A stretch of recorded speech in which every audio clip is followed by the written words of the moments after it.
El 112 recibía un aviso por avalancha en torno a la 1 del mediodía. Ocurría en la cara oeste del Pico Tablato, en la zona del balneario de Panticosa. Allí un grupo de 6 personas que estaba practicando esquí de montaña fuera de pista se ha visto sorprendido por el alud. 2 de ellos, que han resultado ilesos, han sido los primeros en dar el aviso y rescatar a parte del grupo. Finalmente, 3 de los montañeros, 2 hombres y una mujer, han fallecido. Los minutos son cruciales y el autosocorro del propio grupo y de los grupos cercanos pues es muy importante. Han podido a 3 personas sacarlas de la zona donde estaban enterradas, y una cuarta persona que estaba pues enterrada a una profundidad considerable ha tenido que ser desenterrada por especialistas en montaña del GREIN.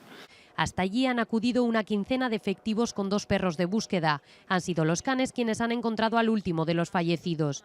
Desde Guardia Civil explican que la magnitud de la avalancha ha sido considerable. Una placa de hielo y nieve de unos 300 metros de ancho, 600 de largo y hasta 15 en las zonas más profundas.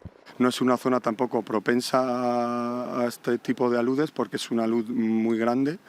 Pero bueno, al fin y al cabo, como ya digo, el riesgo cero no existe, terreno nevado pues se puede producir. La única mujer herida ha sido trasladada con hipotermia al Hospital San Jorge de Huesca. Todos ellos eran montañeros experimentados en alpinismo invernal, un deporte que requiere de conocimiento, técnica y material que todos llevaban consigo.